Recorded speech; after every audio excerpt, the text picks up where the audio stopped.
The concepts of yin and yang are featured in Chinese and Japanese religion dating back thousands of years.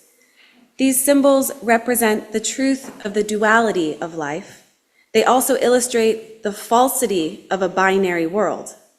Nothing is ever just black and white. The little bit of each color depicted in the other's side is meant to remind us how there is always nuance, always a both and to be considered, always multiple ways to look at our shared reality. I try to notice my lived experience with yin and yang energies, attuning to the way light and dark show up in me. That I and all of us are expressions of yin and yang is a reminder of the contradictions of our lives and of nature. We can be both hopeful and hopeless, both loving and fearful, in a world where there is both life and death. As we settle into this special time of year, there are some contradictions that have been pressing on my mind lately, which I would like to share with you today. I notice I do not need these contradictions to be resolved, but I do feel better when I acknowledge them. Perhaps you will find comfort in their consideration as well. There is the contrast between the warm glow of the twinkle lights and the cold, dark days outside. There is the tension of willfully participating in a capitalist system and knowing the harms it causes. There is the joy of gathering with loved ones and the sorrow of missing lost ones. There is the embodiment of holiday spirit, which spans many weeks, and there is the waiting for a singular holy day. Waiting is sitting with the not yet come to be, and the belief that our state of not will change. Like waiting for a new stage of life, trusting we will get to that phase, hoping, believing, without having experienced it yet. Waiting is an act of faith. Waiting for an answer, waiting for a tooth to fall out, waiting to get married, waiting to retire. This time of year, which we have introduced as the start of Advent, is largely about waiting, and the first candle about hope. While we of course have to wait for things all year round, and it is very, very hard, this is a good time to practice that waiting. I will say more on that shortly, but first I want to take a step back and situate this season within the wheel of the year. Today, the Sunday after Thanksgiving, is the biggest travel day of the year in the U.S.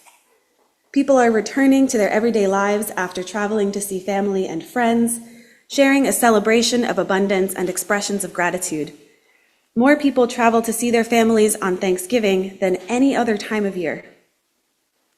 Thanksgiving, as we all know, is an American holiday with a few quirky traditions that somehow functionally unite the masses. Thanksgiving itself can feel like another one of those contradictions, though, as we have been unlearning the Thanksgiving myth from the 1800s that painted a false picture of the relationship between colonists and indigenous people. Driven largely by Native American activism, the work of re-narrating the Thanksgiving myth to one that more closely resembles truth started back in the 60s and 70s.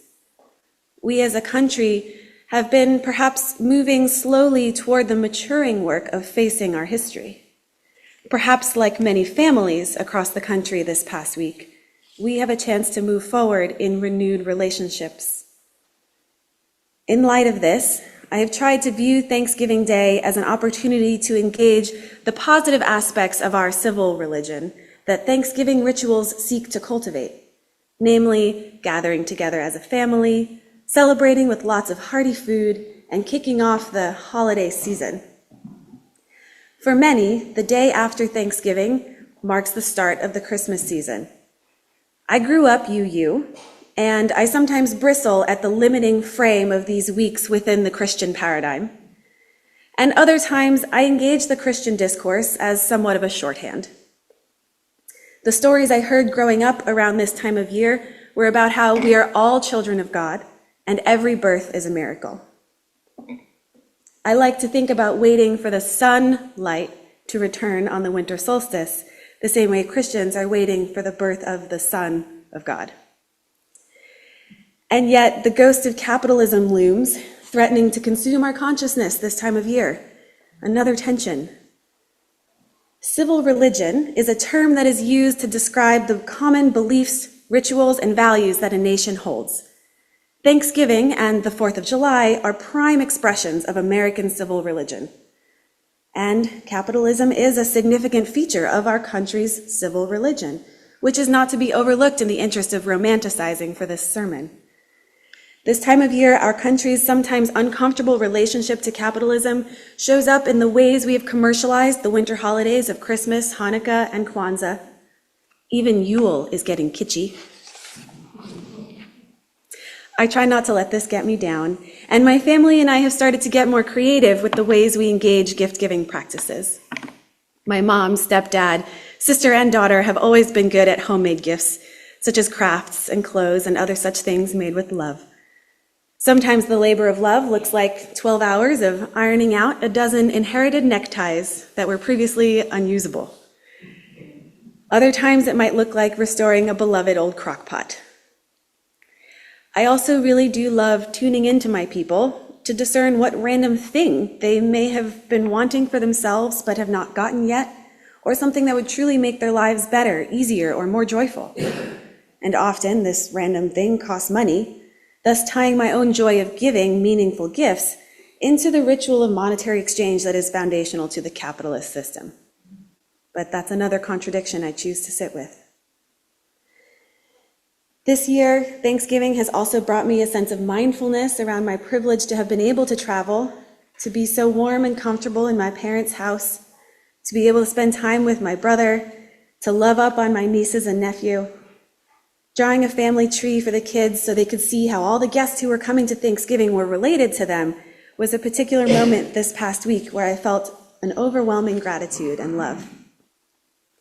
People all over the country took a moment to practice gratitude in their own way, showing me that this is something we do value as a nation. Civil religion, again, is this term that is used to describe the common beliefs, rituals, and values that a nation holds. Lately, I have been really trying to look hard for those values in order to try a different way of getting by in this world. I try to remind myself that we all want to protect kids from harm. We all want a warm home. If we're lucky, we'll all get to fall in love. And we all suffer when death takes one of our own. I try to focus on how those feelings show up in my body and try to imagine other people feeling something similar. This exercise has started to build a little more empathy and open-mindedness to essential conversations that maybe start to bridge this perceived chasm between people who otherwise seem to have such vastly different values than I. Stepping into a space where we can start to see common values, we can also start to recognize even more of our common human experiences.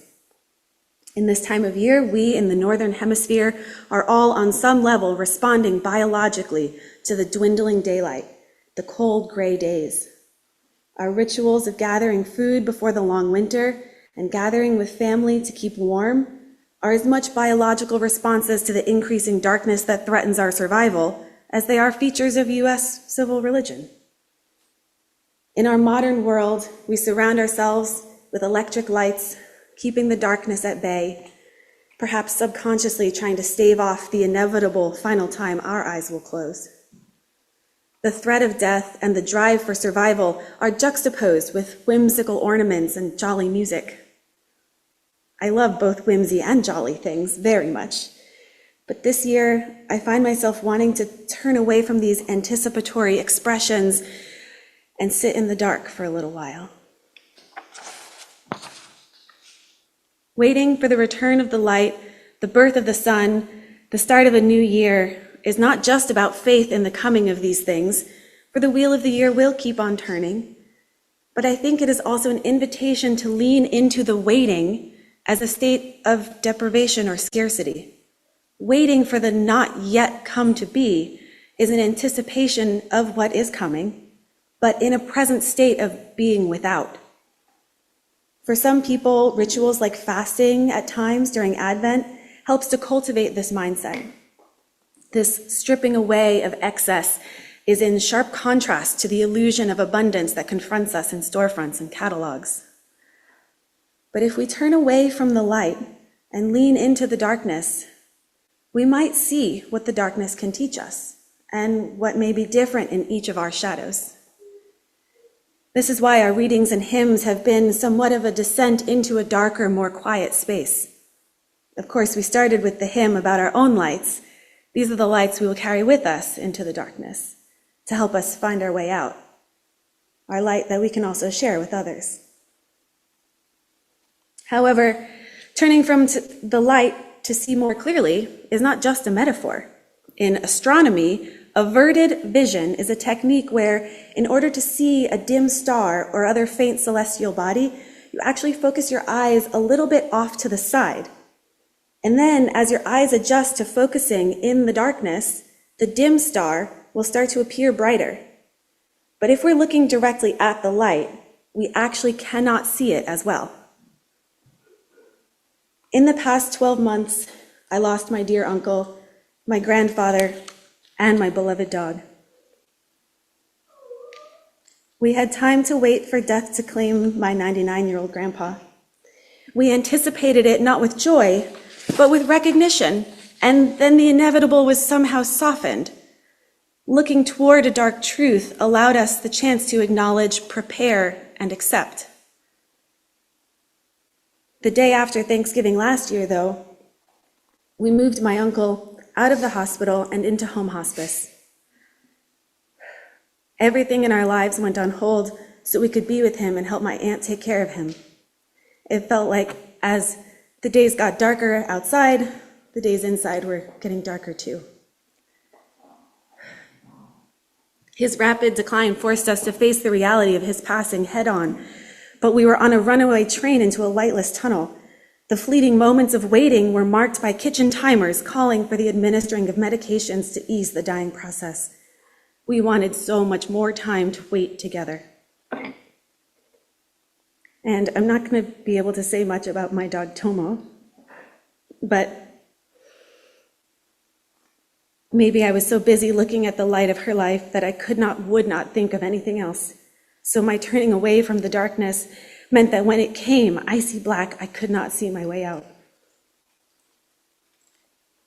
This year, as the days are getting darker, I feel heavy and quiet. But the fundamental fear of survival feels real and valid. It is not a remnant of our early humanoid ancestors or only an experience of our wild animal brothers and sisters. It is still very much a part of our human experience today. Right now, it already feels like winter, but the darkest days are still ahead of us, and many months of cold for y'all up here.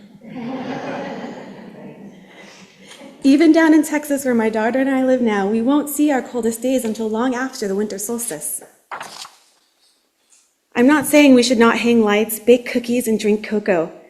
These are without a doubt some of my favorite things, and they bring us comfort, lights in the darkness.